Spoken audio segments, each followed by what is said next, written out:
को कहा गुरु,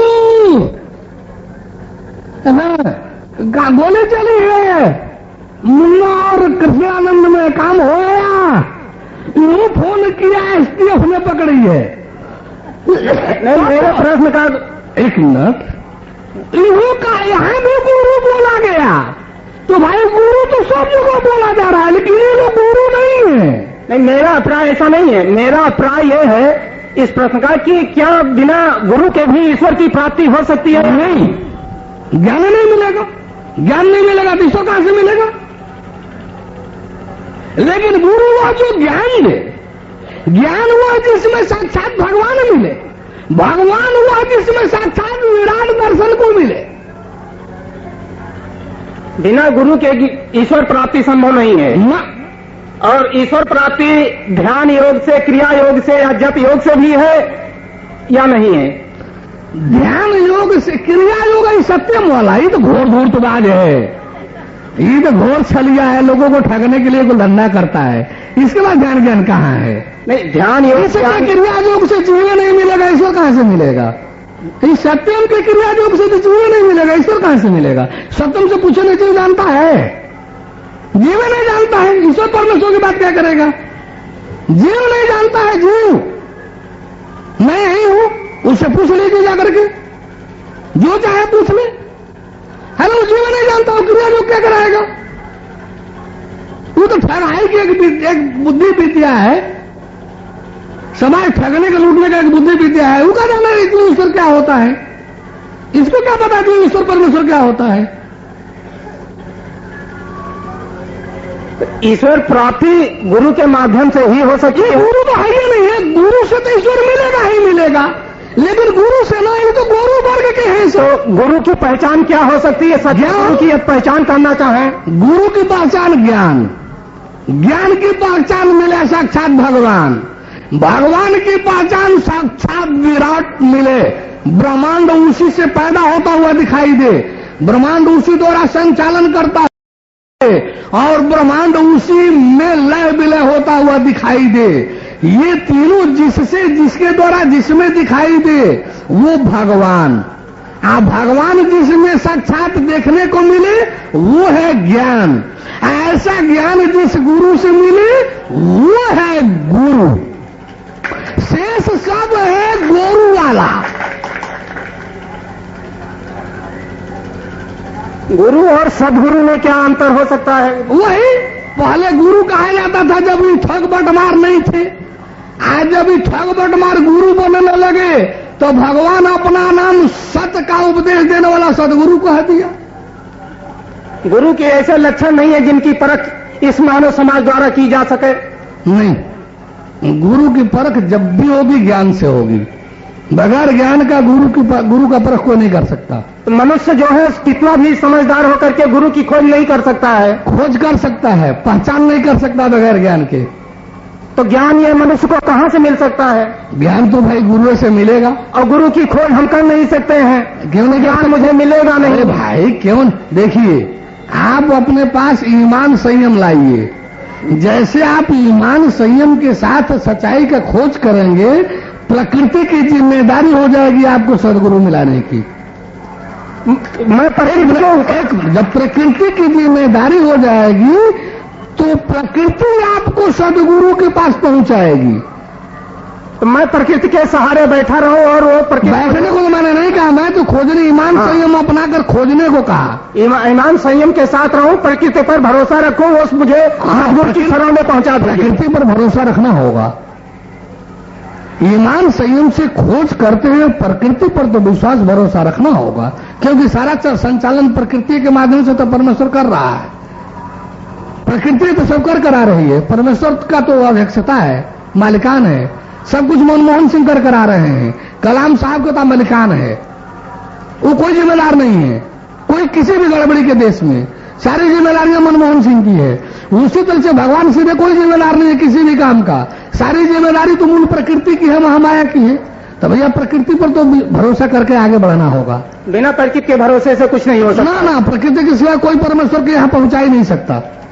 प्रकृति पर विश्वास, प्रकृति आपको परमेश्वर वाले गुरु को मिलाएगी गुरु जो है ज्ञान देगा, ज्ञान में परमेश्वर ही जो गुरु का रोल लेगा तो ज्ञान मिलेगा।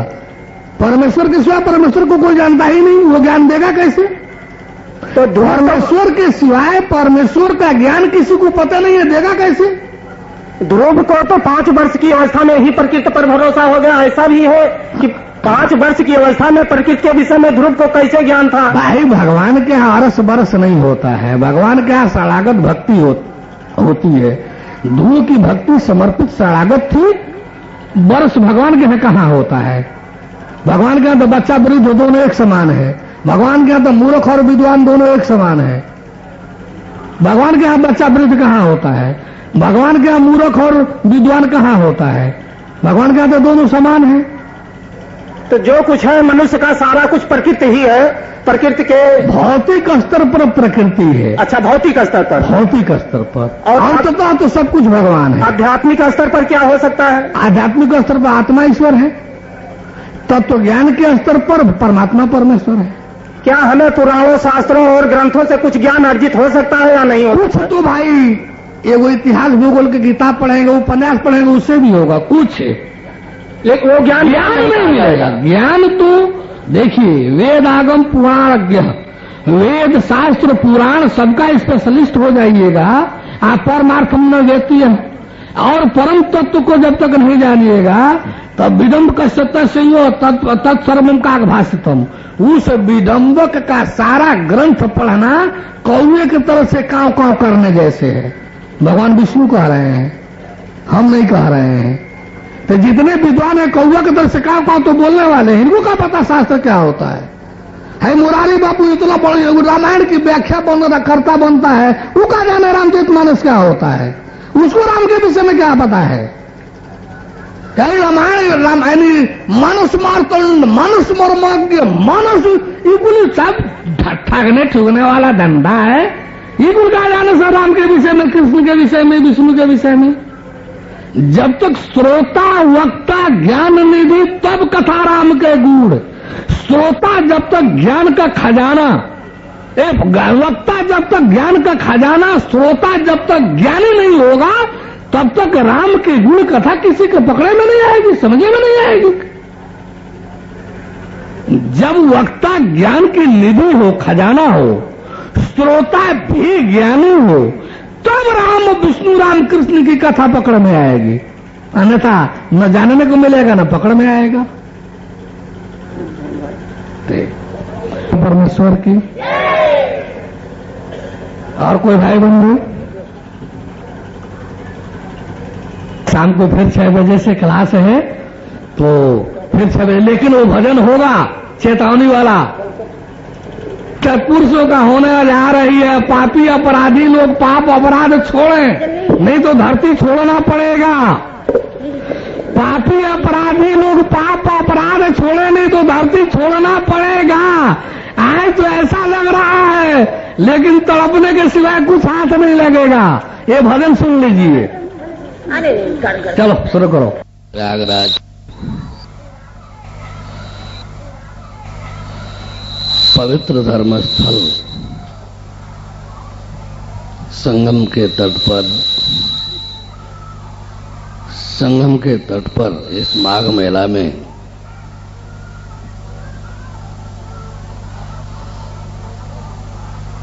धर्म के नाम पर आप हम सभी इकट्ठा हुए हैं। निसंदेह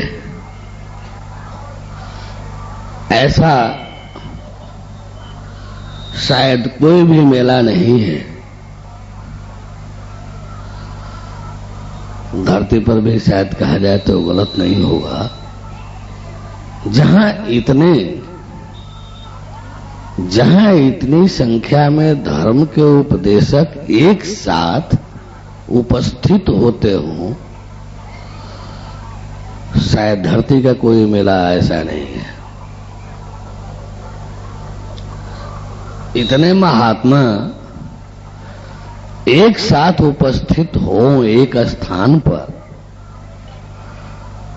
धर्म के प्रयोजन से, धर्मोपदेश के प्रयोजन से,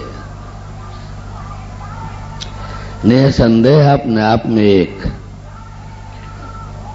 पवित्रतम कहा जाए, विशिष्टतम कहा जाए, ऐसा कहने में कोई अतिशयोक्ति नहीं होगी।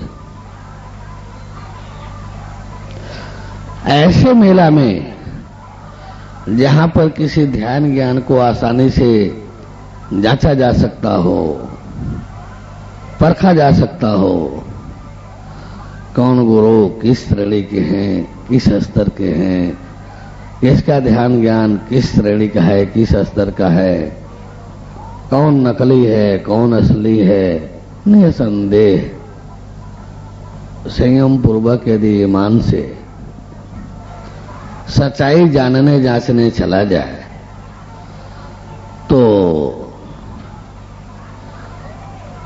जानकारी मिल जाएगी। हर किसी को जो ईमान से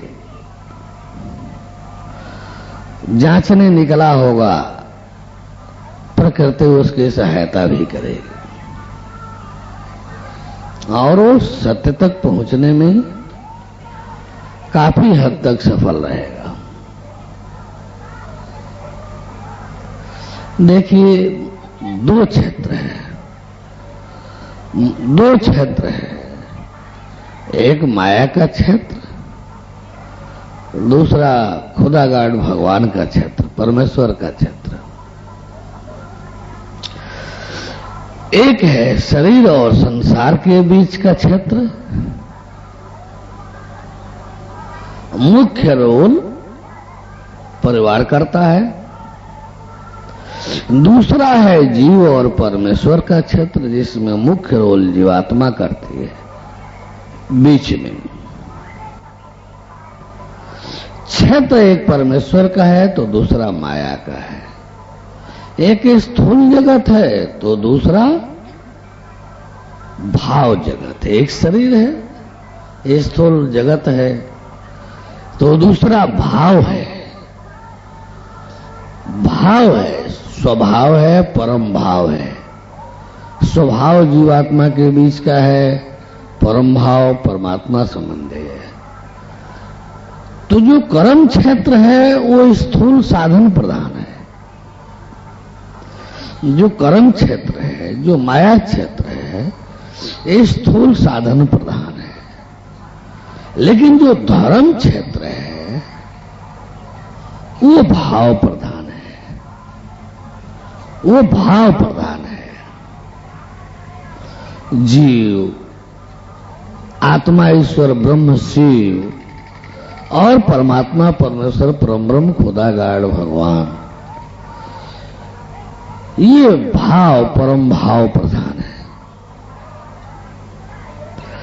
वास्तविकता ये है कि जड़ का चालन, संचालन, नियंत्रण सब भाव प्रधान है।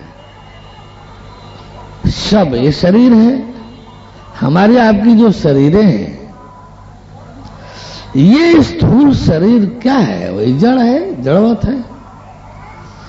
ये जो क्रियाशीलता इसमें दिखाई देती है, हाथ का हिलना डुलना करना, ये पैर का चलना, आंख का देखना, कान का सुनना, मुंह का बोलना, ये सब जो शरीर के एक्शन मोशन जो होते हैं, जो क्रियाएं होती हैं, जो इसमें गति दिखाई देती है, ये सब भाव पर ही आधारित तो है। बस लगा कि यहां भाव है कि चिटकी बांध ले, कोई गोद नहीं है, कोई लाशा नहीं है, सटा हुआ है, चिपका हुआ है, कोई गोद लाशा नहीं है, चिपका हुआ है। क्या है? भाव है कि भाई हम चिटकी बांध ले। छोड़ना चाहे भाव बना के छोड़ दिया जाए तो छोड़ दिया, कोई लाशा नहीं, कोई गोद नहीं, कोई फेविक्विक नहीं, कोई गोद नहीं, कोई लाशा नहीं, कोई फेविकोल नहीं। चाहे भाव है, चिपक गया, छूट गया, कुछ नहीं। भाव है, देखिए लहसुन लगा है, पेशाब लगा है, बैठे हैं, नहीं हो रहा है। इसी पेशाब में जब हम पेशाब घर में जाकर जब बैठते हैं, पेशाब होने लगता है। कोई वासर नहीं है, कोई वाल नहीं है, कोई वाल वासर नहीं है। शौच पखाना महसूस हो रहा है। आप कुछ देर रुक करके बैठे हुए हैं किसी परिस्थिति, बस घंटा, आध घंटा, 2-2 घंटा तक, 6-6 घंटा तक, कोई वाल वासर नहीं है। टॉयलेट में गए, शौचालय गए, बैठे हो, हुआ क्या है? भाव चालित तो है, भाव चालित तो है, कोई वाल वासर थोड़े है। इस शरीर का सारा मोशन एक्शन जो है भाव पर आधारित है। हमारे आपके सारे संबंध जो हैं भाव पर आधारित है। सारे संबंध, सारे क्रियाकलाप भाव पर आधारित है। मन सयो न कृत्य पापम शरीरम तो कृत्य करते ये नहीं वह लिंगता कांता, ते नहीं वह लिंगता सुता। यानी सारे पाप कुकर्म जो होते हैं वो मन से, इस भाव के माध्यम से, मन से होते हैं, इस भाव के माध्यम से होते हैं। शरीर तो सबकी एक ही है। रक्षा बजा रहे हैं, वही बगल में बहन बैठे, लड़की बैठे, शरीर का भाव, शरीर का एक्शन मोशन कुछ और होगा। बगल में बहन बैठी है, बगल में अपनी सयानी लड़की बैठी है, तो भीतर से भाव हमेशा सिमटने का बनेगा। किसी भी पुरुष का यदि अपने बहन बेटी के साथ रिक्शा पर, टेम्पो पर बैठा है, तो सहज भाव से उसकी शरीर जो होगी अपने आप में सिकुड़न में होगी, सिमटन में होगी। वो सिमटना चाहेगा, सिकुड़ना चाहेगा।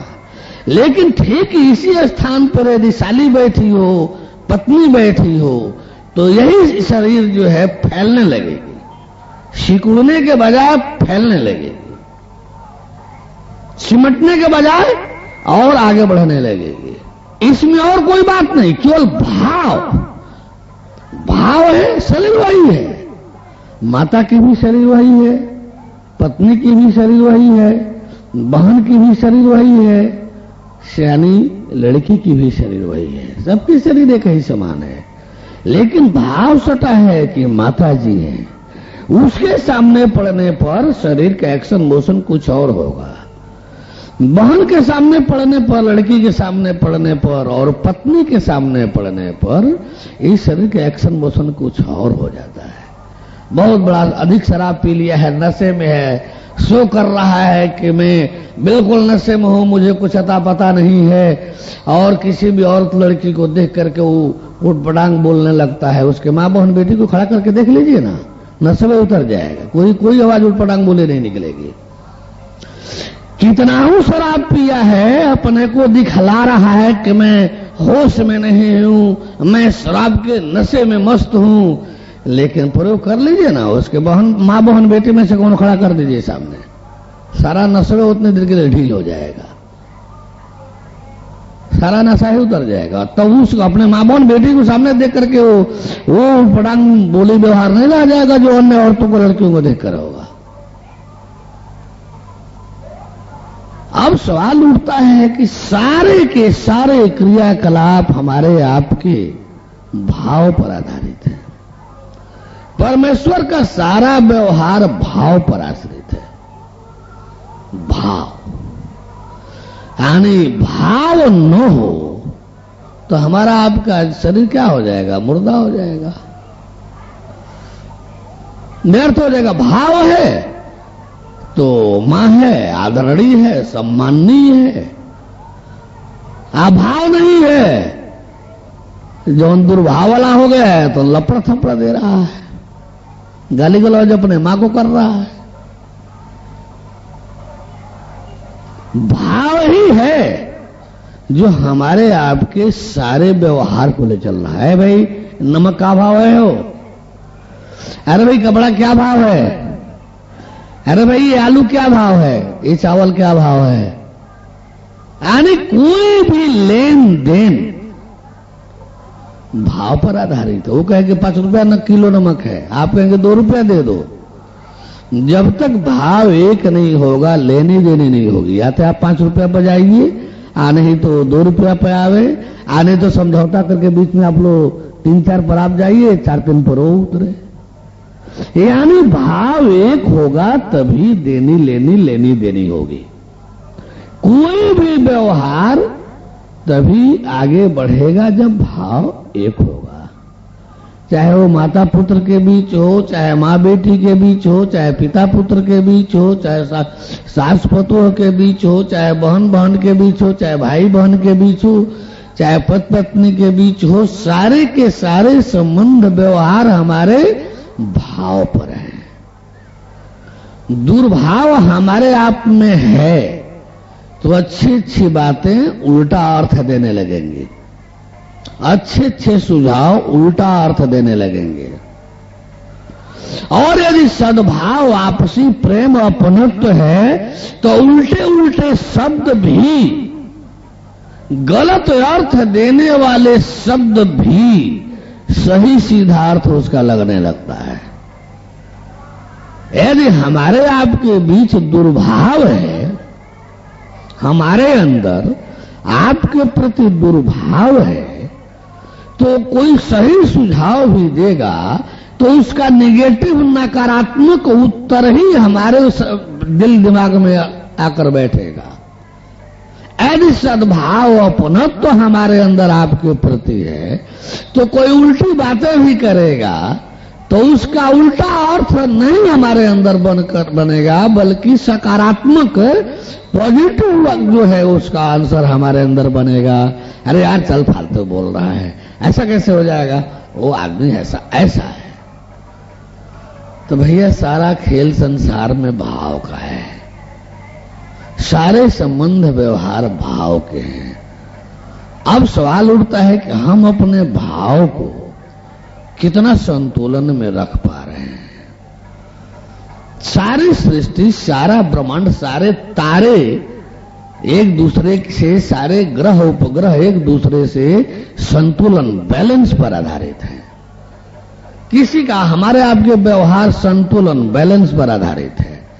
जब हम अपना संतुलन खोएंगे सब अर्थ का अनर्थ हो जाएगा। जब हमारा आपका आपसी भाव जैसे ही दुराव में बदलेगा तो हमारे आपके सूझबूझ कार्य व्यवहार सब बदल जाएगा। यानी संत कहां अस नीति प्रभु, श्रुति पुराण मुनि गाओ।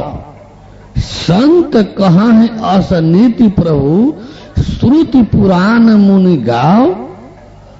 आ विमल विवेक न हो गुरु सन किए दुराव।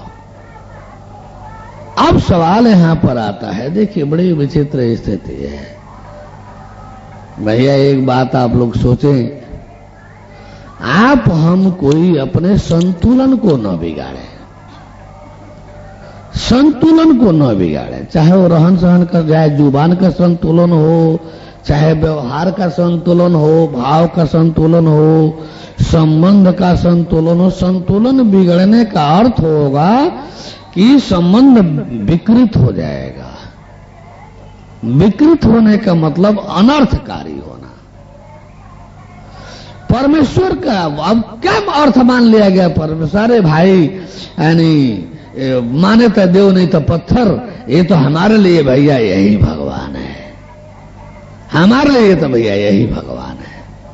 नहीं नहीं, भगवान हर किसी का अलग अलग नहीं होता है। भगवान हर किसी का अलग अलग नहीं होता है। भगवान मन माना नहीं होता है। जो मान ले वही भगवान हो जाएगा। ये कहां से आप लोगों ने मान्यता लाया? आज ये सारी दुकानें, आज ये सारे गुरुजी लोग इसी के शिकार हो गए हैं, इसी के शिकार हो गए। सारे के सारे ये धर्म पंडाल इसी का शिकार है। अरे भाई, आपको जो अच्छा लगता है आप करो, हमको जो अच्छा लगता है, हमारे तो भैया यही भगवान हैं, यही राम जी ये भगवान जी हैं, हमारे तो भैया ये ठाकुर जी ही भगवान जी हैं, हमारे तो भैया ये मुरली वाला ये कृष्ण यही हमारे भगवान जी हैं। जाओ भैया, आपको ये अच्छा नहीं लगता है तो जाओ आप अपना करो। लेकिन ऐसा है नहीं। भगवान हमारे आपकी मान्यता पर आधारित नहीं है। भगवान ऐसा कोई वस्तु नहीं है कि जो उसको जैसा मन करे वैसा ही बना ले, जैसा मन करे वैसा ही मान ले, जिसको मन करे उसी को भगवान घोषित कर दे। ये थोड़े देर के लिए अपनी संतुष्टि हो सकती है, लेकिन मान लेने मात्र से हमको जो हमारे जीवन का वो उद्देश्य है, भगवान से मिलने वाली जो चीज है वो नहीं मिलेगी। भगवान से जो मिलने वाली चीज है वो नहीं मिलेगी। रोज आप बड़े बड़े मंदिरों पर जाइए, बड़े बड़े सबसे भीड़ होने वाले मंदिर भारतवर्ष में नहीं दुनिया में बालाजी का है। बालाजी तिरुपति दुनिया में बिल गेट्स के बाद यदि कोई आमदनी है तो बालाजी तिरुपति का है। दुनिया में दूसरे नंबर की सबसे बड़ी आमदनी होती है बालाजी तिरुपति की। दुनिया में वहां दर्शन अलग अलग है। वहां दर्शन है यानी 100 रुपए का, वहां दर्शन है 500 रुपए का, वहां दर्शन है 5100 रुपए का, 11,000 रुपए का, वहां अलग अलग दर्शन है। 500 रुपए को भी 2-4-5 घंटा लाइन में लगा रहना पड़ता है। 100 रुपए वाले को तो 10-12 घंटा से 8-10 घंटा से कम मौका नहीं लगेगा। बिना पैसे वाला दर्शन भी है, उनको तो होता ही नहीं है। वो 12-14 घंटा लाइन में लगे रहते हैं। जब जहां दर्शन करना है, दर्शन कोई करता है कहाँ उनको? ये 12-14 घंटा लाइन में भी रहेंगे, दर्शन भी नहीं होगा। बालाजी का दर्शन अरे 500 वाले को भी जल्दी नहीं होता है। 6-7 दौड़ी अंदर बालाजी पुराने सिस्टम के मंदिर के 6-7 दौड़ी अंदर, वहां कोई बीड़ी बत्ती नहीं है। 6-7 दौड़ी अंदर है और घी का दीप वहां जल रहा है। यदि उस मूर्ति को देखना होगा तो हमको लग रहा है कि 2-3 मिनट आपको गौर करके ऐसे झांकना होगा, तब कहीं 2-1 मिनट के बाद आपकी आंख उस मूर्ति पर ठहरे। जब तक 2-3 मिनट हमको लग रहा है कि 2 मिनट से कम पर तो कोई भी देख ही नहीं सकता।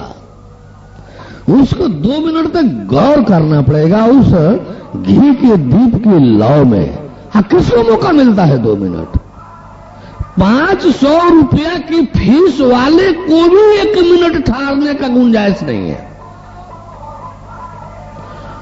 500 रुपए के फीस वाले हैं तो आपको भी दर्शन हुआ है कि नहीं हुआ है संदेहास्पद है। क्यों?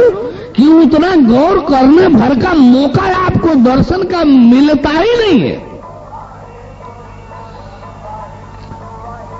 वो दर्शन शायद 51,000-11,000 वाले को मिलता है।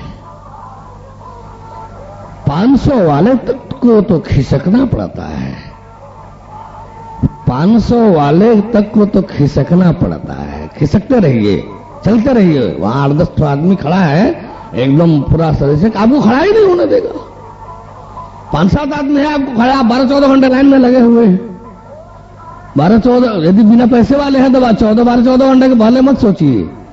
अरे कभी कभी तो लौट जाना पड़ेगा, अगले दिन आना पड़ेगा लाइन में लगे रहते हुए। एक आश्चर्य तो है ही है, मानव चालित शरीर है। 12-14 घंटे के लाइन में कोई लघु शंका की व्यवस्था नहीं है, कोई लघु शंका की शौच वगैरह की व्यवस्था नहीं है। लाइन में पड़ गए तो पड़ गए, बगल से निकलने की भी व्यवस्था नहीं है, बगल से वापस होने की भी व्यवस्था नहीं है। प्राय निकलेंगे तो आगे ही से निकलेंगे। कभी कभार एक आध आदमी दिखाई देता है कि ऊपर से लौटने के लिए जाली पर चढ़ चढ़ करके वापस होते हैं। अरे बड़ा किल्लत होता है, लेकिन भाव चालित है। इतना होता है कि उस बीच में शायद कोई लोग शंका वगैरह कहीं तो नहीं है जाता है, व्यवस्था नहीं है। पहुंचेंगे आप 10 घंटे में, 12 घंटे में, आप निकलेंगे आप 2 मिनट में। पहुंचेंगे 10-12 घंटे में। 500 रुपए वाला होगा तो 5-6 घंटे में, 6-7 घंटे में। 500 रुपया वाला होंगे तो 2-4 गेट सीधे क्रॉस करा दिया जाएगा। तो कुल मिलाकर के जो है, कुल मिलाकर के हमारा एक कहने का मतलब है कि ये सब क्या है। जिस समय बालाजी थे वो भाग करके गए थे पहाड़ में, भगवान के नाम पर यदि अपने को भाग करके वो गए थे, वहां उनकी पत्नी रानी साहिबा इतनी सुंदर थी कि राजा थे छोटे, पत्नी थी दिव्य मूर्ति, उसको लेने के लिए पाने के लिए बड़े बड़े राजवाड़ों से उनके यहां पत्र आ गया कि मेरे यहां पहुंचा दो, नहीं तो आक्रमण कर दूंगा। 2-4 राजाओं की तरफ से प्रस्ताव आ गया कि मेरे यहां पहुंचा दो रानी को, नहीं तो आक्रमण कर दूंगा। बेचारे सारे राजपाल छोड़ करके भाग गए पहाड़ में, 16-17 किलोमीटर अंदर पहाड़ में चले गए। वहीं दोनों प्राणी बैठ करके अपना साधना करने लगे और उनको विष्णु का रूप मान करके धीरे धीरे पता चला, सिद्धि आई, पता चला। और बालाजी अब बालाजी उनके मंदिर के पुजारी से, मेरा कहने का प्रयोजन, जहां इतनी भीड़ है, जहां करोड़ों की आमदनी रोज की है, करोड़ों का चढ़ावा रोज का, करोड़ों में रोज का चढ़ावा है, रोज का। परम प्रभु की है ये वाणी, परम प्रभु की है ये वाणी, जल्दी ही सतयुग आएगा, सत्पुरुषों का राज बनेगा, पापी नहीं बच